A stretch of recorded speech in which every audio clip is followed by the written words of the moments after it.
Kia ora no e te whānau. So we're back today to make a panipani out of the oil that we made last Saturday.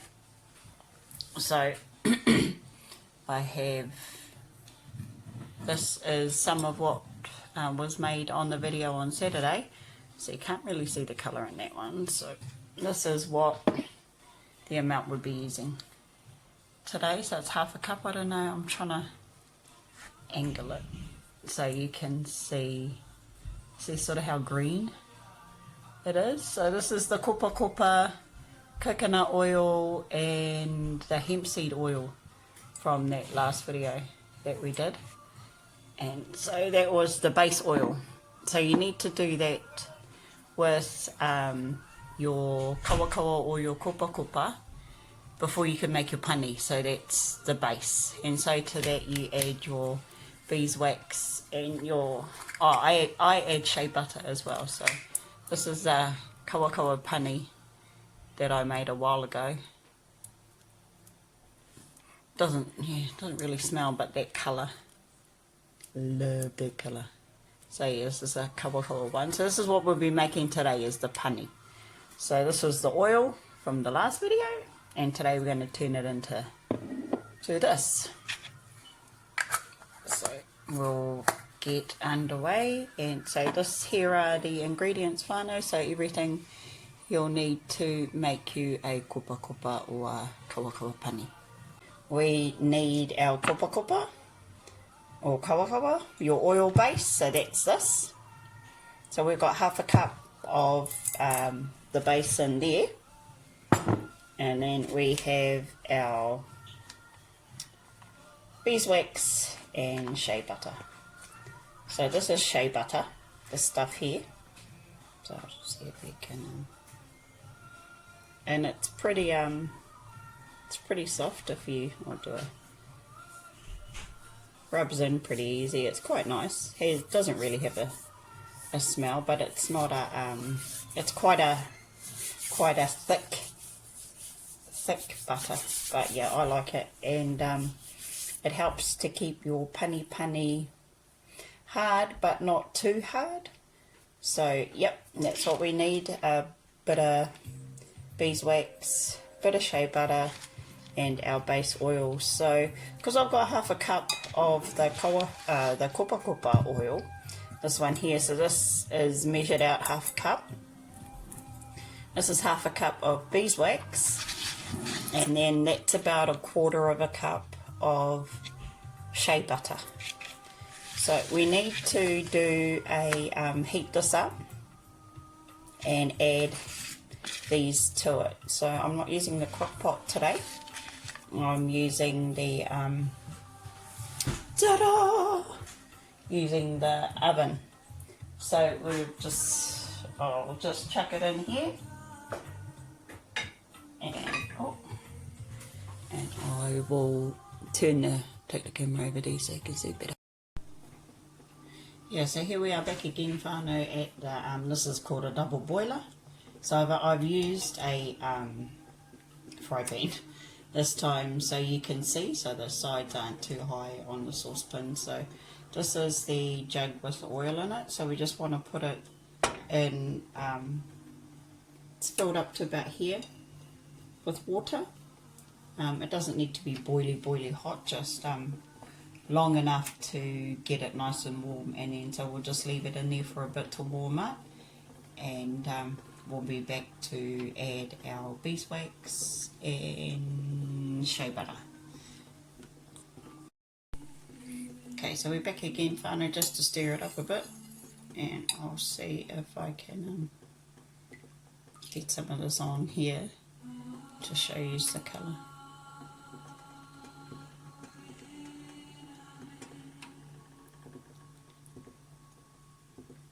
Oh, I just dropped some. But yeah, hopefully you can see that colour. Because yeah, if I put it in the in here, it'll probably steam up the camera. Yeah, so it's just got to be warmed up so the shea butter and the wax will melt in it. So yeah, I'm still waiting for a bit, and if you're a flash fella you can use a temperature thing, but yeah, I just sort of go on the time. I've got my oven on 4, so it's just nicely, so that'll probably take about 10-15 minutes to warm up enough to melt the wax in the shea butter. So yeah, we'll be back. So just while we're waiting for the oil to warm up, this is beeswax. So this is raw natural beeswax, and it's from a local or Te Kuiti apiary. I got this given to me by a whānau member, so quite a big chunk. So because it's hard, you need to either have a grater or yeah, like I sometimes use like the veggie peeler to do it. You know, if you only need a little bit, and it's done. But otherwise, a grater, or if you've got a magic bullet, you know, one of those things, you can chuck it in there. That's just as fast. But yeah, so that's a little chunk of beeswax there, and shea butter. So yeah, I use shea butter in a lot of the stuff that I make because I like it. I like it on my skin. So shea butter is from the shea nut, and I like the Ghanaian shea butter because it's a bit whiter. So a lot of shea butters are yellow like this, but yeah, I like the Ghanaian unrefined one because it's not as yellow. But this adds moisture, and it helps to keep your pani, like the beeswax will make it go pretty hard, but with the shea butter it keeps it malleable. So look, I'll show you what I mean by that. So if you just rub it on, it rubs in pretty well to the skin. It's quite a thick one and a bit gluggy if you use too much of it, but it's a nice one, and it's good for your hair too. So, and it smells good. They smell good together. So yeah, there's the beeswax, and that's a shea butter. So if you want to have a go with shea butter or anything, and I've got a whole load of it, so just let me know, and we can arrange to have some dropped off after this rahui, or during the rahui even, if you want to give it a go. So yeah, we'll come back soon and check on the oil. Okay, so now we're back at the stove to add the beeswax and the shea butter to the mix. So that should be pretty good now. And what you can do, I've got the beeswax in that over here, is just little bits like that. So you can just chuck a few little bits in to start off with give it a mix and see how well it mixes down. So yeah, that's pretty good. So I'm just going to add it all. So we've got the 1/2 cup of beeswax going in first. So you just add it all in, and make sure you wash your hands too before you handle anything, or wear gloves.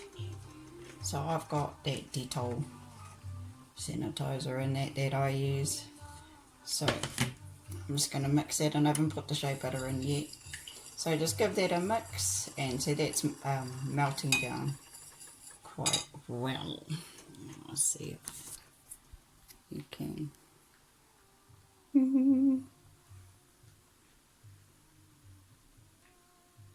Yeah, does that look? And I'll try again.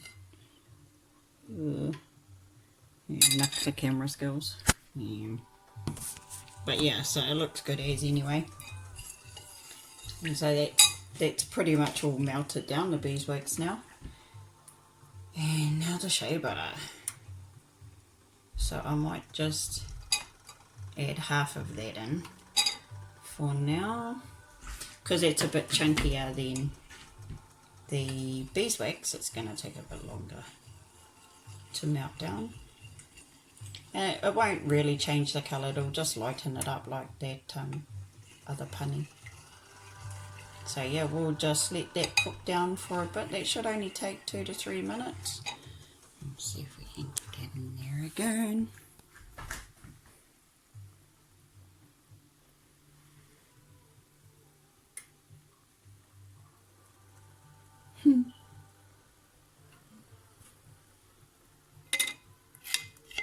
Yeah, so you can see it sort of flopping around in there. Yeah. But yeah, we will give that a few more minutes to break down and then we will come back. So while we're waiting for the Kopakopa to brew down with the wax and shea butter,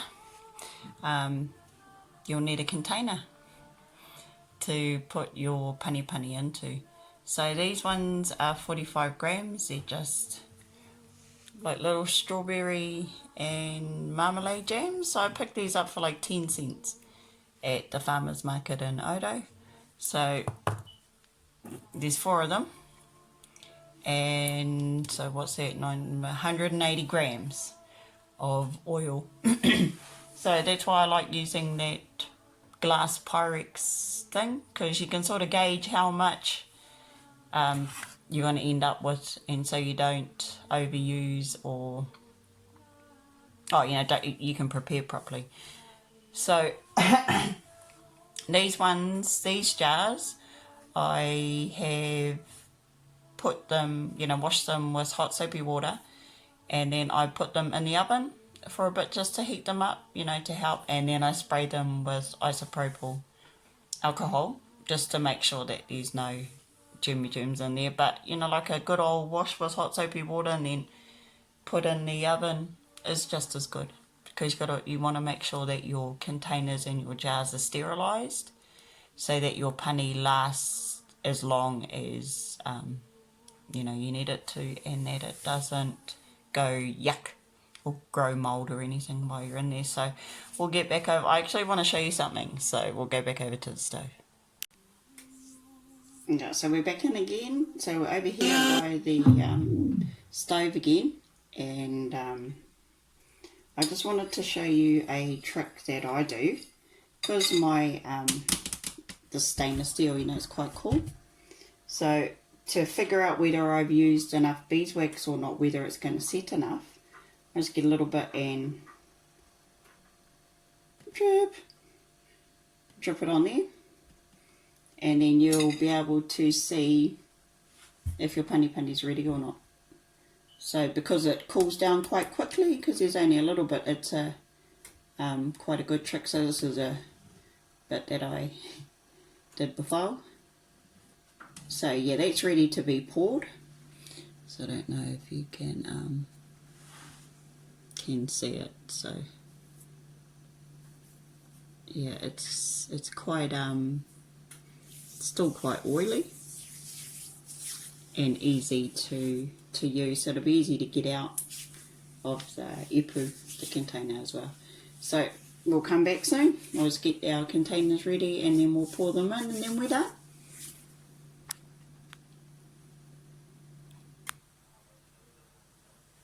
So welcome back, whānau. We're ready to pour.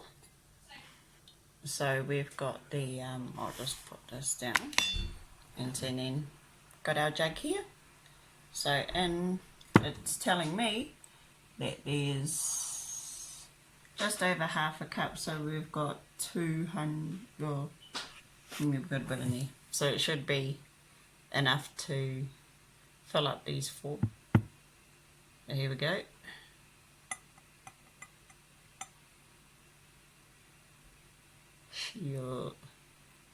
I don't know if you can see how green that is, but that looks mean. I like it.